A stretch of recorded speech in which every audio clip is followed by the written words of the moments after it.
Պիտի անդրադառնանք գործի հետ առնչություն ունենք։ Քրեական վարույթը նախաձեռնվել է դահլիճում ներկա 10 տարի նկատմամբ, բացառապես այն պատճառով,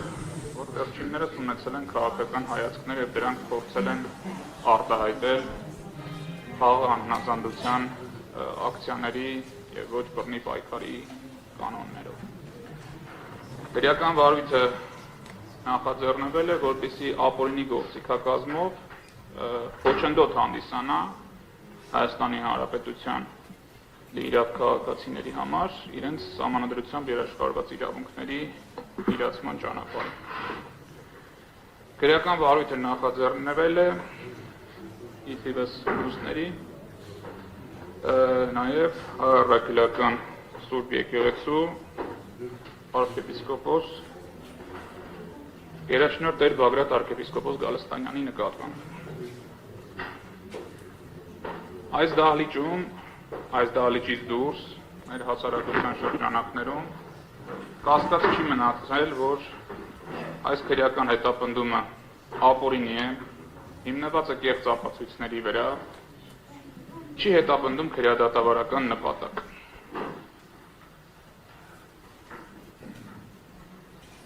Այս գործը ունի համաձայն մարդու իրավունքների եվրոպական դատարանի 18-րդ հոդվածի այլ քողարկված նպատակ։ Քողարկված նպատակը քաղաքական շարժառիթն է խոչընդոտելու բոլոր այն մարդկանց, ովքեր կարող են իրենց արդար ձայնը բարձրացնել այս կամ այն հարցի վերաբերյալ, ընդ որում կարևորագույն հարցերի վերաբերյալ։ Հայ ժողովրդի արժանապատվությունն է, առաքելական Սուրբ Եկեղեցու պաշտպանությունն է։ Քրեական վարույթը նախաձեռնվել է այն ժամանակահատվածում, երբ որ հետագայում արդեն տեսանք եւ հասկացանք, նախապատրաստվում էր, կազմակերպվում էր առաքելական եկեղեցու դեմ այն արշավը, որի ականատեսն ենք դարձել այսօր, եւ այս գործը հարուցելու ստորագրությունը դրած քննիչը, այնուհետև մեղադրանքները հաստատած դատախազները իրենք են սկսել այս ողջ գործընթացը եւ իրենք, եթե չասեմ ամբողջությամբ, մեծ բաժնով պատասխանատու են բոլոր այն գործողությունների դեմ, որ այսօր ապօրինաբար տեղի ունենում հայ առաքելական եկեղեցու նկատմամբ։ Շարժառիթը եղել է ինչպես քաղաքական գործընթացներից, ըստ որդիս մեկուսացումը, այնպես էլ շարժառիթը եղել է առաքելական եկեղեցու ներսում կրշիռ ունեցող հոգևորականի մեկուսացումը, որպեսզի դյուրին դարձվի այս արշավը եկեղեցու նկատմամբ։ Կա մեկ լուծում այս իրավիճակում ճիշտ գտնվելու համար։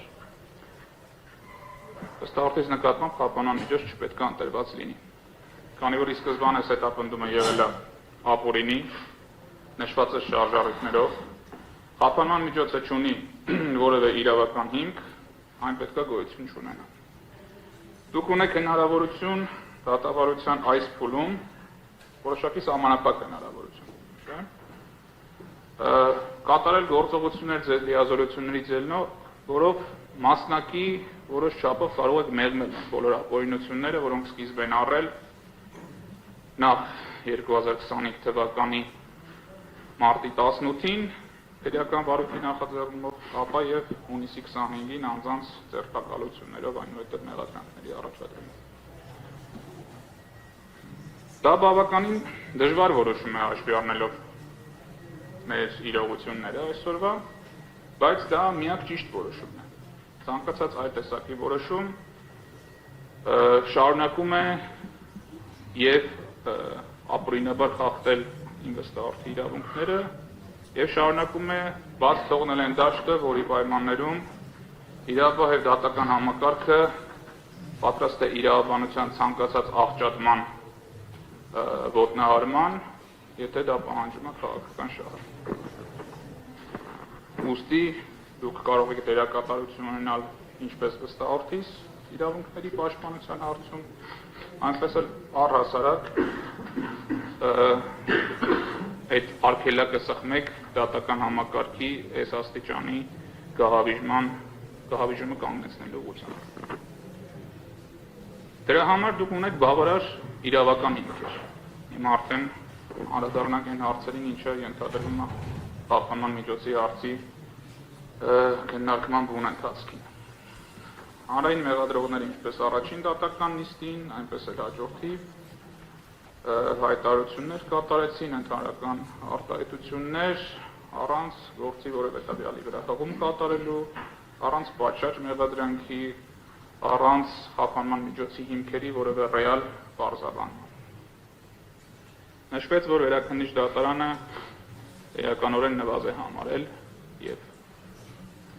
իր դատական ակտում այլևս չի կիրառել այդ հիմքը, թողնելով միայն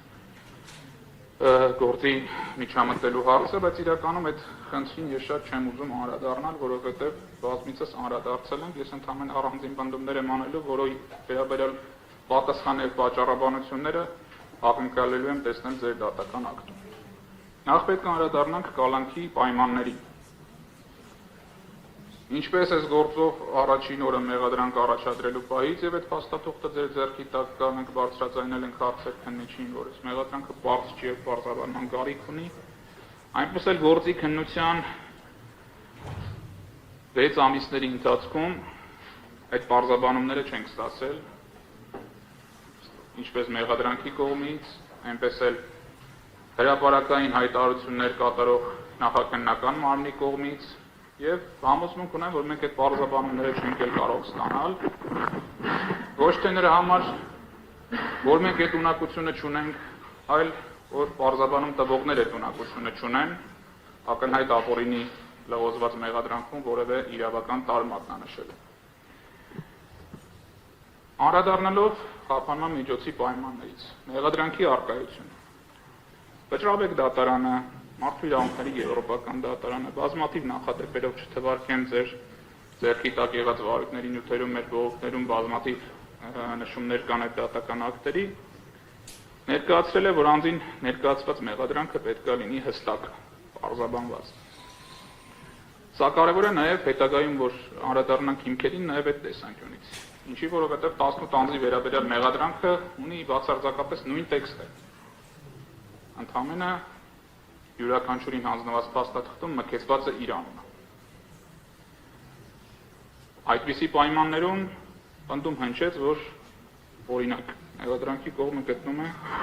կամ դատարանը նախկինում գտել է, որ ինվեստորը ունի առանցքային եւ առանձնագի դերակատարում։ Երբ որ այդ մեղադրանքների շարադրանքը նույնն է, մենք ոնց ենք կարող վերհանենք որևէ մեկի որևէ տեսակի դերակատարումը այս հարցում։ Իսկ դրա տակ ոչ փաստական հիմք կա, ոչ իրավական փաստաթուղթ կա։ Ընդամենը զգայական հայտարարություն։ Որտեղ մեղադրանքի տեքստի մեջ ո՞ն է առնվազն պետք է նշում պարունակի, որ այսինքն անձը ունեցել է էական դերակատարում։ Էլ չասեմ դասական առումով քրեական իրավունքին բնորոշ կարգավիճակների տրոհումը, կազմակերպիչ, դրդիչ, օժանդակող եւ այլն։ Մեղադրանքի պարզաբանված չլինելու պարագայում եւ ձևակերպումների անորոշության պարագայում դատարանը չի կարող գնահատել, ոչ թե նրա համար, որ այս փուլում առհասարակ չի կարող, այլ բովանդակորեն չի կարող գնահատել որևէ արարքի արկայություն եւ դրա հիմնավոր կասկածի արկայություն։ Որտեղ եթե նկարագրված չի անձի ենթադրյալ արարքների օբյեկտիվ կողմի գործողությունների կամ անգործության որևէ նկարագիր, դատարանը չի կարող համեմատական անցկացնել գործում առկա փաստերի, նյութերի, ապացույցների հետ, որպեսզի հասկանա ողջամտորեն կարող է դա տեղի ունեցած լինել, թե ոչ։ Եվ առաջին հարցը դեռ ինչ է տեղի ունեցել, որ մի հատ էլ հասկանանք դա ապացուցվում է, թե ոչ։ Մեր բազում հարցադրումներին, հարցապնդումներին եւ մեղադրանքի վերաբերյալ եւ ապացույցների անհատականացման վերաբերյալ նախորդ դատական նիստերին էլ ականատես եղանք, որ մեղադրանքի կողմը որևէ տարանջատում չկատարեց եւ իրենց միջնորդության մեջ առնվազն որևէ ապացույց չեն ակնանշել, որով ասեն այս ապացույցով հաստատվում է Բագրատ arczepiskopos Գալստանյանի մեղցագրվող արարքների հանցակազմերի այսինչ հատկանիշի առկայություն։ Այսինքն ձեր ձեռքի տակ չկա որևէ ապացույց, որով ըստ մեղադրանքի կողմի անհատականանում է ինվեստորի կողմից որևէ արարքի կատարում, չեմ խոսում հանցանքի առկայության մասին։ Անդրադառնալով խափանման միջոցի այլ պայմանին, համաձայն վճռաբեկ դատարանի նախադեպային որոշումներին, որոնք թեև կայացվել են նախորդ քրեական դատավարության օրենսգրքի նկատմամբ, բայց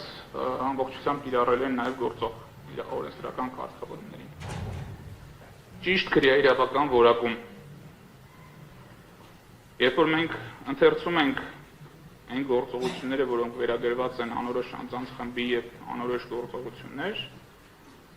որևէ պարագայում այդ բոլոր գործողությունները իրականում գոյություն ունեցած լինելու պարագայում, ապացուցված լինելու պարագայում, որևէ աղերս չեն կարող ունենալ այն հոդվածի հետ, որը ընտրվել է։ Իսկ ընտրվել է երկու հոդված՝ ահաբեկչության նախապատրաստություն եւ իշխանության զավթում։ Ինչ են ընտրվել այս հոդվածները, դրա պատասխանն է պարզ եղել, որ ամեն մեկը, այլ կերպ չարտահայտվեմ դատական նիստերի դահլիճում, իր պարտքը համարի այս գործի վերաբերյալ որևէ արտահայտություն կատարել, քննչական կոմիտեն կոնտեքստից կտրված խմբագրական աշխատանքներ կատարի, փորձելով եւ այս դահլիճում ներկա անձանց եւ նրանց հետ որևէ կերպ փոխկապակցված եւ չփոխկապակցված ընդհանրապես կապ չունեցող անձանց քաղաքական գործիչների հանրային հասարակական գործունեություն իրականացնող անձանց վերագրի Հայաստանի Հանրապետությունում ահաբեկչության պլանավորում, այնուհետև դա թարգմանեն անգլերենով, ընդունեն դեսպանների, կոմունիկացնեն այդ ամեն ինչը, պնդեն, որ Հայաստանի Հանրապետությունում ինչ-որ մութ ուժեր պլանավորում էին կատարել ահաբեկչական ակտ։ Մինչդեռ իրականում այս գործընթացը նախկինում էլ ենք արտահայտել սրա մասին։ Բացահայտ անարգանք է ինչպես Հայաստանի Հանրապետությունում, այնպես էլ միջազգային քրեական իրավահարաբերություններում ահաբեկչության դեմ պայքարի նկատմամբ, որովհետև բազմաթիվ մասնագետներ, իրավապահ մարմնի աշխատակիցներ օրնիվում քրտնաջան աշխատանք են կատարում իրական ահաբեկչություններ կանխելու համար, բայց մի խումբ մարդիկ որոշել են, որ այդ բավականին ծանր մեղադրանքը, հանցագործությունը եւ այդ բոլոր պայքարած մարդկանց անձանց աշխատանքը պետք է ջուրը նետեն եւ այդ ծանր մեղադրանքը քաղաքական շարժառիթներով փաթեթավորեն եւ փորձեն կրկնեն մարդկանց, ովքեր որևէ առնչություն չեն ունեցել նման գործողությունների հետ։ Նույնը վերաբերվում է իշխանության զավթման հանցակազմին։ Ես ակնկալում եմ, որ դուք դատական ակտում երկու այս պայմաններին անդրադառնալու եք։ Նախ, եթե բավարարում եք դատախազների խնդրանքը, պաշտպանման միջոց եք որոշում կիրառել, անդրադառնում եք, թե արդյոք առկա է պարզաբանված մեղադրանք, որտեղ մեզ այսօր ոչ մեկ չի պարզաբանել եւ ելի մատնանշեմ, Բագրատ Սևազանի արձակնության արձանագրության մեջ առկա է մեր հայտարարությունը, որ մեզ այս կոնկրետ հարցերի պատասխանները տվեք։ Դա չի տրվել ոչ քննչական սենյակում, ոչ Մասիս Մերքոնյան գից Մնացական Մարտիրոսյան զույգի դատական նիստերի դահլիճում, ոչ էլ այս դատական նիստերի դահլիճում հանրային մեղադրողների կողմից։ Եթե կարիք կլինի, չնայած ձեր ձեռքի տակ այդ հարցադրումներն է կարող են բարձրաձայնել, թե ինչ հարցեր ենք տալիս քննիչին։ Եվ այո, ակնկալում եմ, որ ձեր դատական ակտում անդրադառնալու եք եւ առնվազն հիմնավորեք, որ առկա է համաձայն վճռաբեկ դատանի նախադեպերի եւ եվրոպական դատանի նախադեպերի հաստատած ստանդարտների առկա է որոշակի մեղադրանք։ Սա առաջին։ Երկրորդը, որ այդ մեղադրանքում շարադրված գործողությունների իրադարձությունների նկարագիրը համապատասխանում է այն քրեաիրավական գնահատականին, որի հիման վրա մեղադրանքը առաջադրվել կոնկրետ հոդվածներով։ Սա նույնպես դատանի պարտականությունն է, այդ թվում այս փուլը, որովհետև եւ օրենքը եւ նախադեպային իրավունքը որևէ տարանջատում չի դնում այս երկու պայմանների առումով։ Հիմնավոր կասկածին կանդրադառնանք դրա վերաբերյալ մի քիչ խառը դատական պրակտիկա ունենք։ Իսկ այս երկու պայմանների առկայությունը մշտապես պետք է մատնանշված լինեն դատական ակտերում, եթե այդպիսի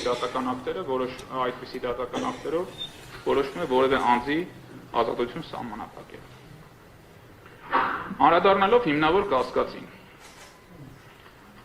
մենք ունենք դատական պրակտիկա եւ շատ հաճախ դրան հղում է կատարվում, որ այս փուլում դատարանը չի կարող հիմնավոր կասկածի հարցի անդրադառնալ, մինչդեռ, եթե նախկինում նման դիրքորոշում կայացվել է գուցե բարի նպատակներով, այսօր այդ հնացած պրակտիկան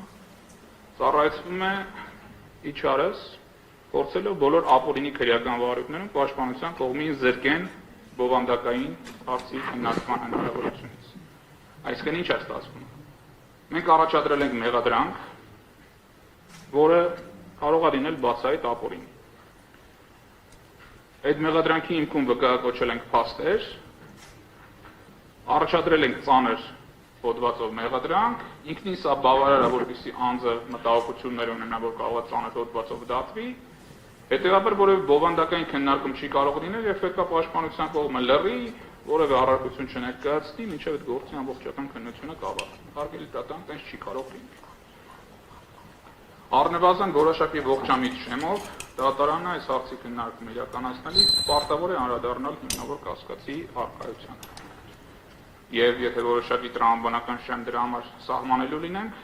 առնվազն այդ շեմը չպետք է նվազ լինի, քան նախաքննության վերջի փուլում հիմնավոր կասկածի հիմքում ընկած նյութերի բովանդակությունը։ Որովհետև ինչ է ստացվում։ Նախաքննության փուլում քննիչը գործից ֆիլտրված, տեղաթուրված տվյալները, այդ թվում հայտնի կեղծված ապացույցը վերում ներկայացնում է կալանքի հարց քննարկող դատարանը։ Մի կողմ թողն է, որ այդ դատարանը ինքը ինքնուրույն կարող է այդ հարցին անդրադառնալ, բայց ամեն դեպքում հիմա հարցի քննարկողը դուք եք։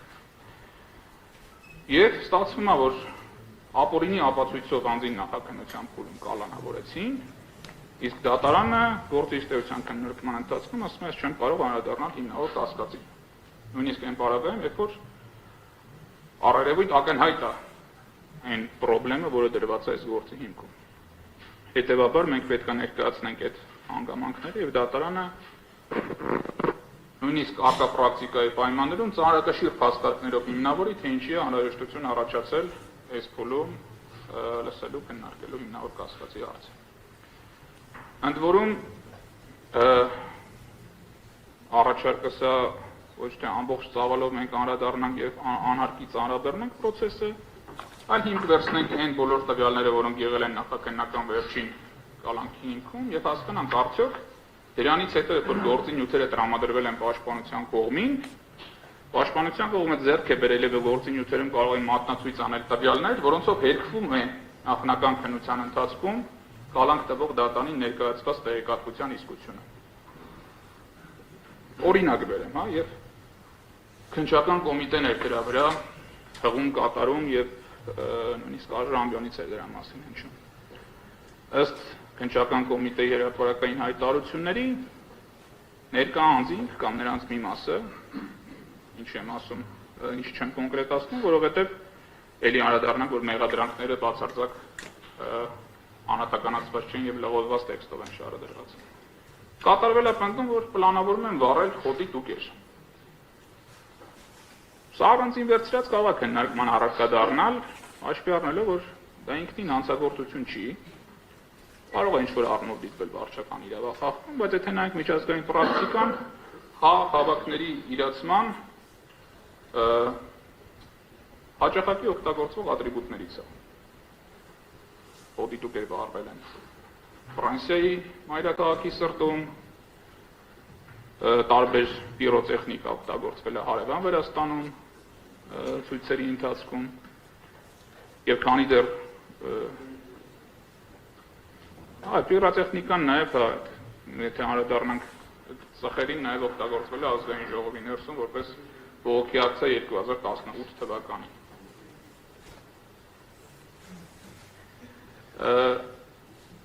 Վերադառնալով, քննչական կոմիտեն այդ հայտարարությունը կատարում է։ Դրա վերաբերյալ նյութեր տրվել է առաջին կալանքի հիմքում։ Հետագայում երբ որ ստացել ենք գործի նյութերը, ինչ ենք տեսել այդ գործի նյութերում, որ այդ խոսակցությունը, որ օրինակ վերագրվում է Բագրատ Սրբազանին, այստեղ էլ վերապահում անենք այդ ձայնագրությունների նույնականացմանը, վերագրվում է Բագրատ Սրբազանին ըստ քննչականի։ Դրան հաջորդող 2-3 օր հետո ձայնագրության մեջ էլի իրենց կողմից արձանագրված էլի Բագրատ Սրբազանի վերագրվող տեքստում կատարում է հայտարարություն, որ չէ քննարկել ենք, սա չենք անելու։ Առաջին ատյանի դատարանին այս տվյալը ներկայացված չի եղել նախաքննության ընթացքում։ Արդյոք եթե այս տվյալը բարեխղճորեն քննիչի կողմից ներկայացված լիներ, դատական ակտը ունենալու էր այդ տեսքը։ Ես ճիշտ կասկածում եմ։ Բայց ապօրինաբար թաքցնելով մեղադրանքը հերքող տվյալները, ֆիլտրված սելեկտիվ ձևով ներկայացնելով առանձին հատվածներ, ինչ որ առումով դատարանի քննիչը համոզել է, որ այս տվյալները կարող են իրողություն լինել։ Նույն տանջված գնդակահարության ձայնագրությունը։ Նախաքննության ընթացքում դա ներկայացվում է եւ դրվում է խափանման միջոցի հիմքում, այն բովանդակությամբ, ինչը քննիչը եւ ԱԾ-ի աշխատակիցը նպատակահարմար են գտել արձանագրել։ Ընդ որում արձանագրությունները կազմվել են այնպես, որպեսզի հանկարծ կասկած չմնա, որ այնտեղ կարող է ինչ-որ հատված բաց կողմած լինել, չեն օգտագործել որևէ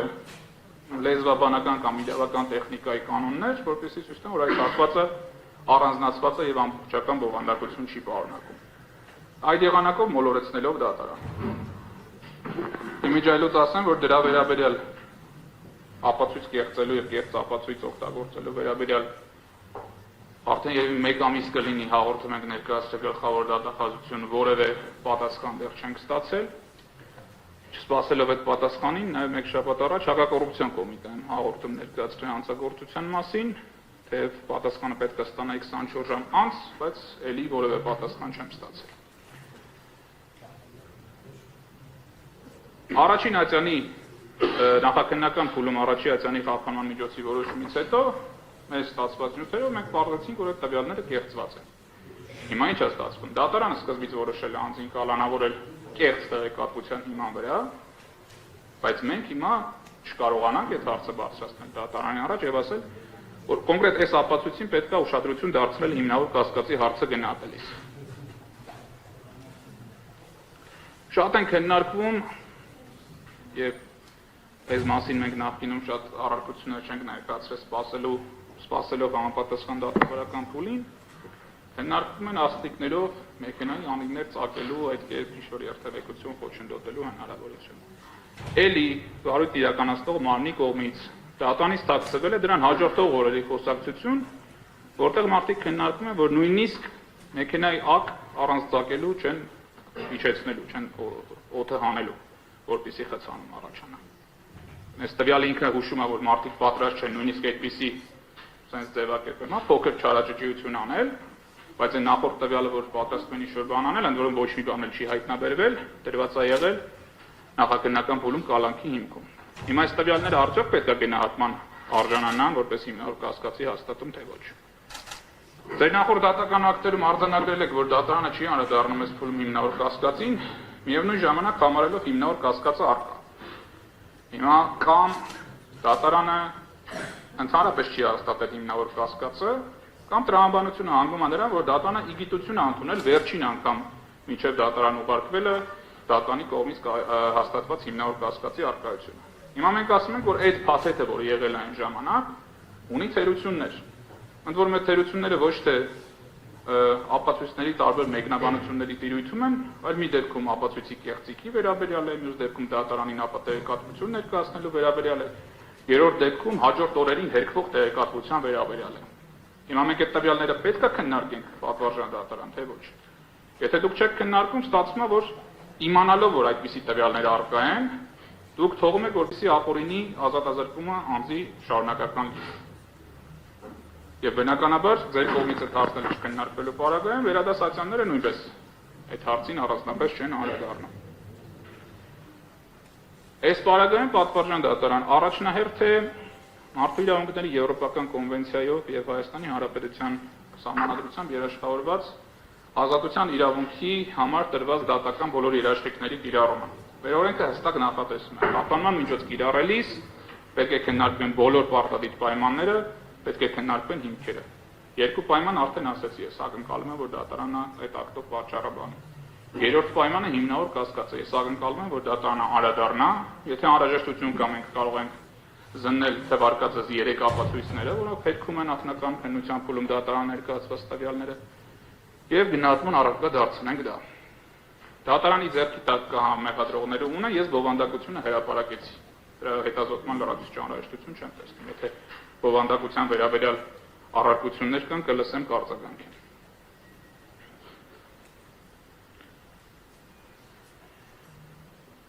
Այս բոլոր հիմքերի պայմաններում մեղադրանքի կողմը շարունակաբար եւ կրկին ստանդարտ նախադասություններով ձևակերպումներով պնդում է, որ առկա վարույթին խոչընդոտելու հնարավորություն։ Բառացի մեջ բերեմ, բավարար հիմքեր կան պարտականությունների, չէ, ներողություն, սա բառացին չէր, սա իմ միտքն էր, պարտականությունների չկատարման համար։ Որն է այդ բավարար հիմքը,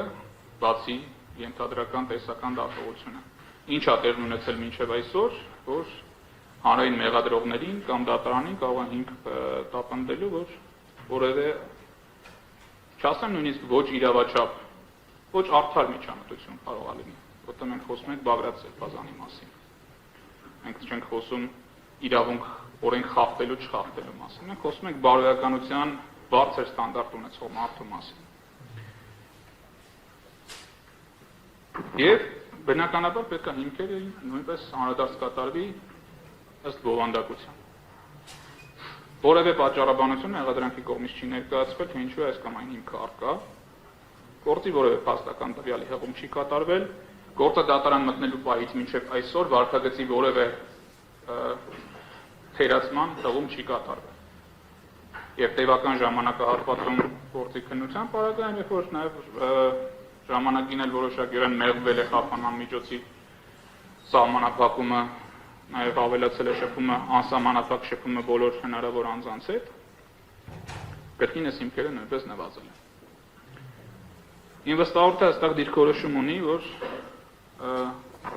չի ակնկալում կալանքը փոխարինել տնային կալանքով, որովհետև մենք պնդում ենք, որ սա ակնհայտ անհիմն ազատազրկում է և սրա այլընտրանքը կարող է լինել բացառապես ազատության վերականգնումը ամբողջ ծավալը։ Դրա մասին վստահորդս ելույթով առանձին անդրադարձ կկատարի։ Հիմքերին նաև կրկին անդրադառնալիս ելի պետք է մատնանշեմ, որ վերաքննիչ դատարանի դատական ակտը գնահատման աստիճանի բարձր չի համարել, գնահատման արժանի աստիճանի բարձր չի գնահատել նորակատարելու ռիսկը համարելով այդպիսի տվյալների բացակայություն, նաև դուք էլ ձեր նախորդ դատական ակտում և վերաքննիչ դատարանը վերանայման արդյունքում արձանագրել է, որ սույն գործով մեղադրանքները հիմնված են առավելապես օբյեկտիվության հատկանիշ ունեցող ապացույցներով։ Սա էլ շատ պայմանական արտահայտություն է, որտեղ այդ առավելապես օբյեկտիվ ապացույցները տեսել ենք ինչ եղանակով են կեղծվել։ Բայց ամենաներևս դրանք ձայնագրություններ են, որոշակի տեսանյութեր են, ուզարկություններ են եւ այլն, որոնց վրա բնականաբար բացի իրավապահ մարմինների աշխատակիցներից այս դատարանում ներկա որևէ անձ չի կարող այլևս ազդեցություն ունենալ։ Ով էլ ժամանակին այդ ազդեցությունը կարող էր ունենալ, արդեն ունեցել ավարտել։ Ուստի այս պարագայում խիստ տեսական դատողություն է գործի նկատմամբ ոչ իրավաչափ ազդեցության ռիսկը։ Դե բնականաբար բացակայելու ռիսկի հարցը մենք վարույթից թաքնվելու ռիսկի հարցը վաղուց ենք սպառել, դրանից չանգամ կարիք չեմ տենում այս հարցին անդրադառնալ։ Այլընտրանքային խափանման միջոցների հարց չենք քննարկում, նախորդ դատական նիստերին քննարկել ենք, այդ հնարավորությունը առկա է եղել, դատարանը կարող է նախկինում անդրադառնալ եւ լիազորությունների դիրույթում հիմա էլ սահմանափակված չի, եւ ասում ենք տնային կալանքի Բագրատ Սրբազանը չի գնալու, երաք չի վճարելու, էլեկտրոնային հսկողության սարք չի կրելու։ Անդրադառնալով այսօրվա ոչ իրավական, ոչ օրինական, ոչ բարոյական իրավիճակին, որ ստեղծված է Հայաստանի Հանրապետությունում, հատկապես հայ-առաքելական սուբյեկտիվեցու սպասավորների նկատմամբ վարույթներում։ Ինչպես ասացի, դուք հնարավորություն ունեք այս բային մասնակի մեղմելու այդ խախտումները։ Մի առիթով ձեզ քննարկել ենք նախկինում, բայց այս դատական գործով առաջի անգամ պետք է արտահայտեմ այս միտքը, որ առաքելական սուբյեկտիվեցու դեմ այս բոլոր ոտնձգությունները միասնական դիտավորության մաս են կազմում։ Սրանք անհատական վերցված գործեր չեն, Սրանք տարբեր անձանց, պաշտոնատար անձանց, ոչ պաշտոնատար անձանց միմյանց գործողություններ լրացնելով, խոչընդոտներ հաղթարելով, ինտելեկտուալ օժանդակություն ցույց տալով, քարոզչություն իրականացնելով, մարդկանց անտեղի զերպարտելով, ապացույցներ կեղծելով, իրար գործողություններ լրացնելով մեկ անձավոր շղթայի դրսևորում է։ Եվ պետք է նշեմ, որ առկա է հավանականություն եւ ոչ նվազ հավանականություն, որ առաջիկայում ու ոչ հեռավոր ապագայում Հայաստանի Հանրապետությունում հարուցվելու է քրեական վարույթ պետական դավաճանության հանցակազմի հատկանիշներով, որտեղ բոլոր են պաշտոնատար անձինք, ովքեր մասնակից են դարձել հայ առաքելական եկեղեցու նկատմամբ այս ոտնձգություններին, առանձնատուկ դերակատարություն պետք է ունենան։ Ես ավարտեցի։